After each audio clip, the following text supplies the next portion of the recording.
Marwar bulletin देखने वाले सभी दर्शकों को चंद्रमोहन कल्ला का नमस्कार, राम राम ने खम्मा गणेशा। आज के समाचारों में आज भी ये राजनीतिक गलियारे में चर्चा का विषय है कि आखिरकार मुख्यमंत्री भजनलाल शर्मा 1 घंटे तक महारानी वसुंधरा राजे से मिलने क्यों बैठे। 1 घंटा मुख्यमंत्री का बड़ा कीमती होता है, लेकिन वसुंधरा राजे के पास में वे 1 घंटा बैठे, लेकिन हाल ही में कैबिनेट मंत्री से इस्तीफा दे चुके किरोड़ी लाल मीणा के पास वे मिलने नहीं गए। चर्चा का विषय तो ये भी है, और चर्चा का विषय ये भी है कि भजनलाल वसुंधरा राजे के पास में हाई कमान का मैसेज लेके गए थे, लेकिन वसुंधरा राजे है, उन्हें मनाना कोई हंसी खेल नहीं।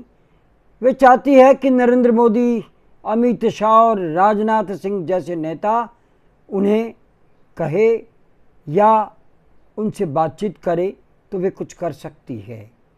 आज इस बुलेटिन में हम इसी की चर्चा करेंगे।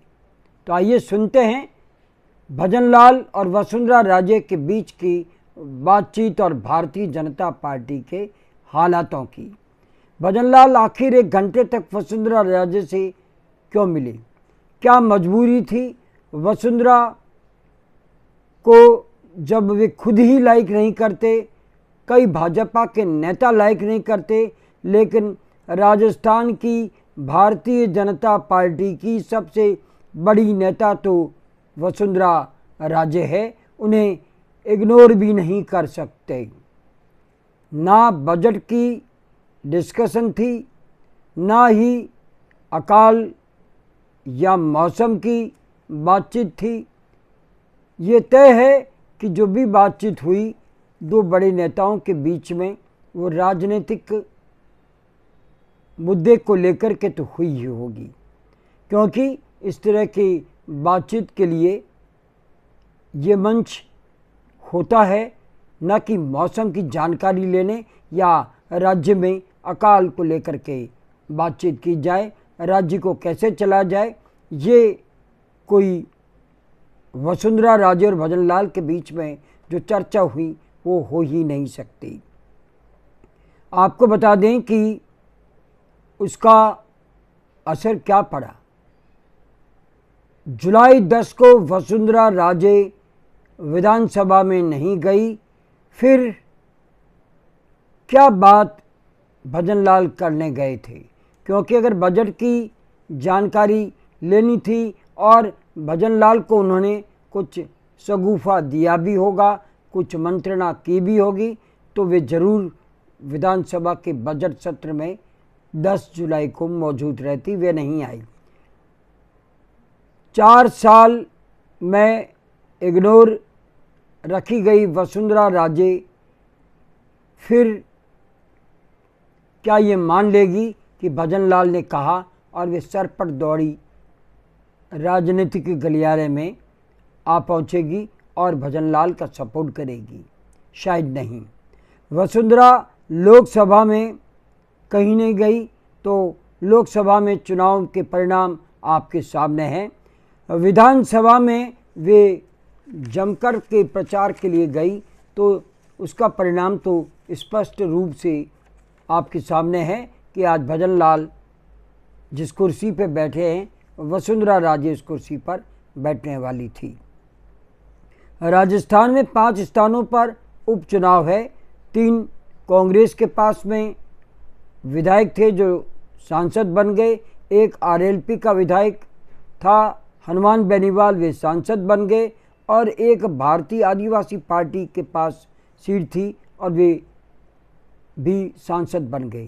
क्या 5 सीटों को केवल वसुंधरा ही जीता पाएगी? भजनलाल ने वसुंधरा से कहा ही होगा, आप आएं, भारतीय जनता पार्टी को खड़ा करें और हम सभी आपके पीछे हैं।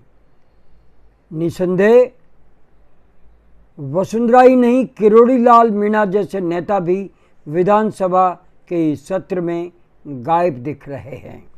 भजनलाल वसुंधरा राजे से मिल किरोड़ी लाल से नहीं मिले।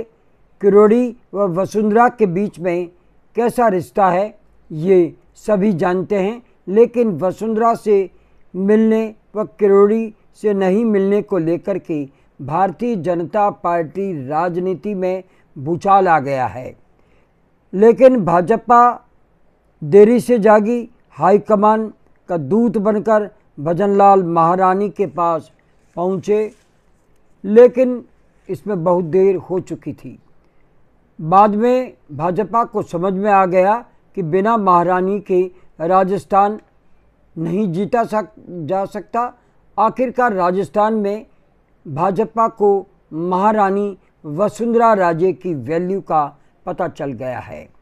वसुंधरा ने बात मानी या नहीं ये तो समय बताएगा, लेकिन शायद ये बात नहीं मानी। इसके लिए शायद वे संकेत भी भजनलाल को दे गई होगी। प्रधानमंत्री नरेंद्र मोदी, अमित शाह और राजनाथ जैसे नेता अगर विनती करेंगे तो वे इसके बारे में सोचेगी, ऐसा कयास लगाया जा रहा है। महारानी के दरबार में ये जरूर भजनलाल कह आए होंगे कि आपके बिना राजस्थान की वसुंधरा, बिना राजस्थान की भाजपा अधूरी है।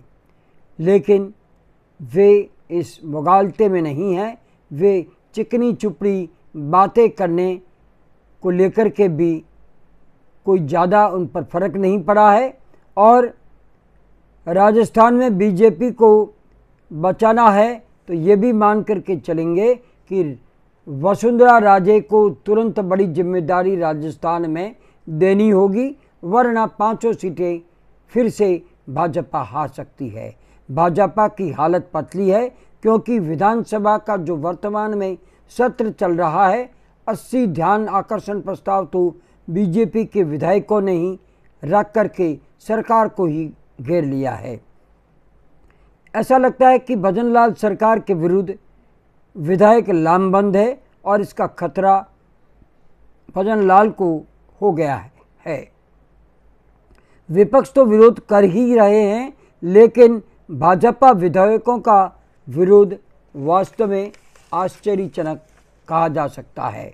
वसुंधरा को लेकर नरेंद्र मोदी शाह को अब मान लेना चाहिए कि वो बड़ी भाजपा की नेता है और उन्हें नहीं मनाया गया तो मान करके चलिए 5 उपचुनाव में भाजपा की हालत पतली होने वाली है, जबकि जिसकी सरकार होती है उपचुनाव में वो ही जीतता है। लेकिन इसके उलट भारतीय जनता पार्टी में ऐसे संकेत नहीं हैं और अगर 5 सीटें भाजपा हारती है तो ये भी मान करके चलिए कि मुख्यमंत्री भजनलाल सरकार पर काले बादल छा सकते हैं। आज बस इतना ही। अगला समाचार बुलेटिन लेकर फिर हाजिर होंगे और इजाज़त लेने से पहले हम जानना चाहते हैं कि आपको ये चैनल कैसा लगता है। अगर आपको ये चैनल पसंद है तो इसे सब्सक्राइब करें, लाइक करें, शेयर करें और इस चैनल को बढ़ावा दें। अब आज्ञा दीजिए। नमस्कार, जय हिंद, जय भारती, शुभ रात्रि, सब बखैर।